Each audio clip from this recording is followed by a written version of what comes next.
Well, hello there again. This is Hans the Ramen Raider coming at you with another episode of Instant Noodle Recipe Time. This is the show where I show you what to do with your instant noodles, and this is the 1499th episode of the show. Today we're going to mess around with this A Taste of Thai peanut noodle. Look at that.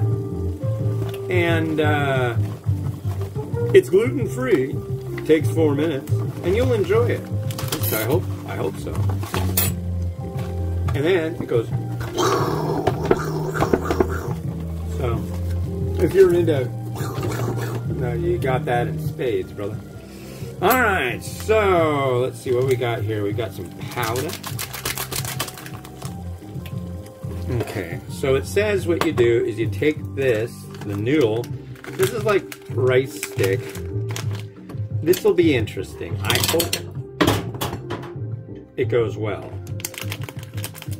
I'll have to retrieve that momentarily. So here's our rice stick. It says add everything in except a little thing of peanuts.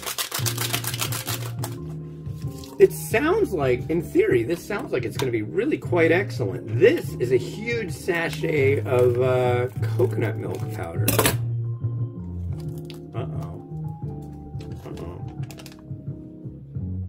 Okay, it smells like coconut.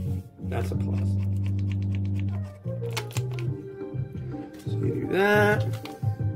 Then we've got this sachet, which appears to be more powder.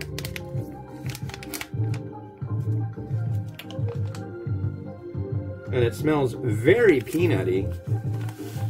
It smells like a Fifth Avenue bar. I like those. So now we're going to bring it back up to a boil. Here's the peanuts. We're not putting those in until the end. Come on. Burl it up. There we go. Now we'll get these kind of bendy. Bend it in. Bend it like you're supposed to bend it. I don't know. Okay. Rice noodle is interesting because it's in so many different gauges, and this gauge does not want to let go of the fork. Like when you stir it a little bit, it just like grabs it, and you see like all these twigs around. Start the timer now, and it's supposed to be a simmer. So simmer down, sucker. Had a nice chat with my brother. They're celebrating. They've got a lot of, well, I should just tell you the whole story. So 2-3 years ago, maybe it was only 2, my wife, the lovely Kittens, she got me an Ancestry DNA kit, and I found out, long story short, that I have a full brother, same mother and father. They didn't tell us kids that at all. And he was born in 1956. So he's like 20 years older than me. And yeah, it's been really cool. I have an older brother that I have to catch up on an entire lifetime with. So we talk every week. And as it turns out, he lives in Jerusalem, and he's very Jewish, and it's really interesting. I learned so much about him and the culture that he's in and all this stuff. It's great. They have a lot of holidays, and he observes them all, and at least as far as I can tell, it sure seems like it. And he was telling me about this holiday, or observance, I don't know what you would call it, for a guy named Zohar that they just did, and they like have bonfires all around the city, and kids will like roast marshmallows and all this stuff. It sounds neat. It's like they've got a lot of neat community things that they do. And wow, that's neat. Here it's like, it's so funny. I just don't understand it. When I was in Asia, I was like walking by all these different things. They like celebrate every, you know, they let everybody know there's like definitely cultural awareness of other cultures over there. Here it's like, you can't call it a Christmas tree. You have to call it a holiday tree because it'll offend people. And it's like, nobody gets offended anywhere else. Why do we get so offended about everything? I don't get it. You know, I don't think there's a war on Christmas. I think people just get really offended about things. I'm not even religious. And we have conversations. He's very, very conservative. I'm very, very liberal. But we get along. We can talk. It can happen. He thinks I'm batshit crazy about certain things, I'm sure. And same thing with me. I think it's like, I don't think I... But, you know, hey. It's cool. I have a brother. And he's a good guy. So, yeah. I knew there was something fishy with my family for a long time. I knew it. I knew it. Because it's like, growing up, it's just like, I don't know. It's way too ordinary around here. And it turns out, oh, so you have this great big secret about... it's crazy. When I found out, my mom didn't even want to fess up to it, and finally she did. She told my sister. She didn't tell me, but it finally came out, and my mom actually, before she died, she went, and we were meeting up with them, and she actually came too, which was like really great for him, because he's wanted to meet his biological parents for years. Got to meet one of them, so that's really cool. All right, let's see. I think this needs a little more stirring. And I think it's working out. Gluten-free. It's too bad my wife isn't a big fan of, like, what do you call it? Peanut things. But I am. I've had conversations with Mr. Peanut. And here's what we got. 4 minutes. You can also microwave it, but I just was like, I want to get the box scanning out of the way.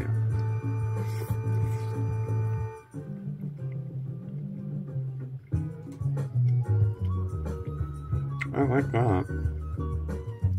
Nice and peanutty. Really nice coconut milk thing going on.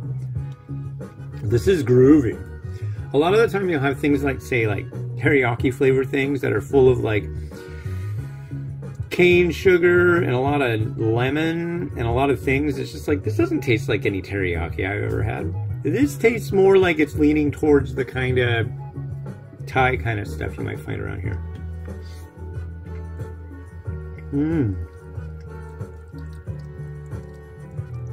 Yeah, this is delicious. It is delicious. I haven't even put on the peanut topping yet.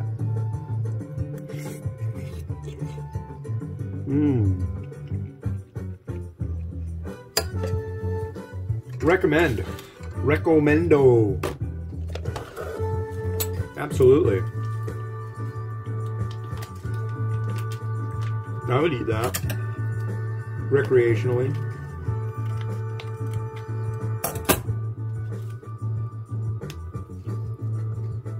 Okay.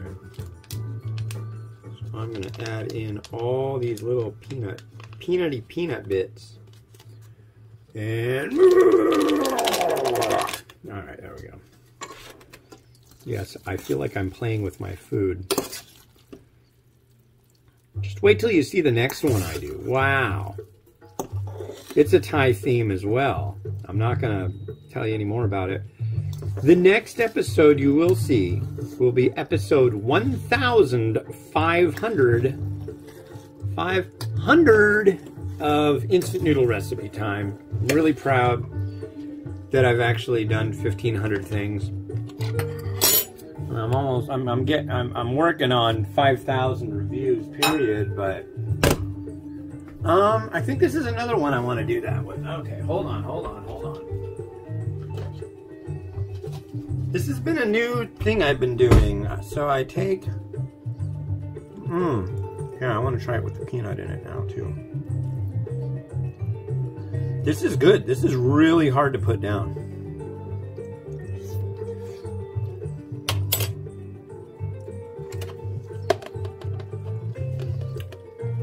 I think the only thing that some people might be put off with this one with is it's very sweet. But I like the sweet, I gotta say. It's so sweet. Alright. And yeah, right about there.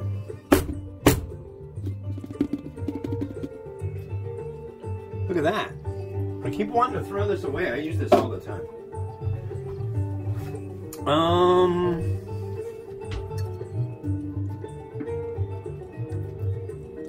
It's Thai. I can use some basil with this. I got basil to use with the next one.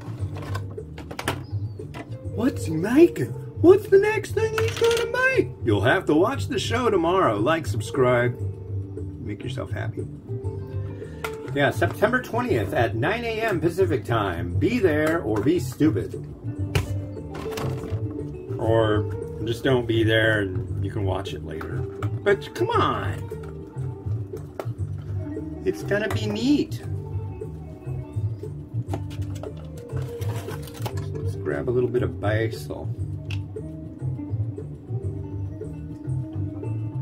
Let's not let any more basil fall on the floor. Okay. One there.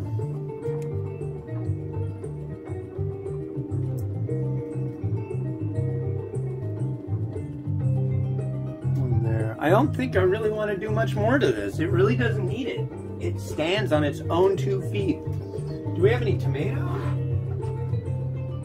I don't think we do. We had tomato in here for a long time. This fridge needs cleaned out, ladies and gentlemen. There's a lot of junk in there. There's a lot. It's really a really well-filled fridge. Now, how's that work? Okay.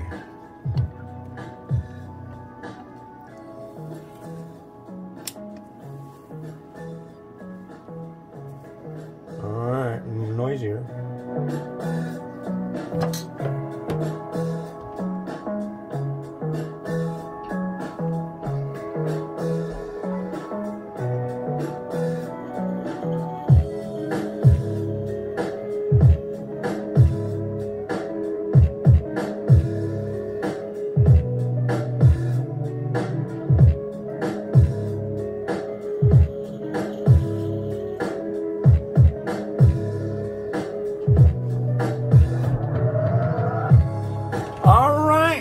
For watching. The next one you're going to see is going to be a super special surprise. I want you to tune into it at 9 a.m.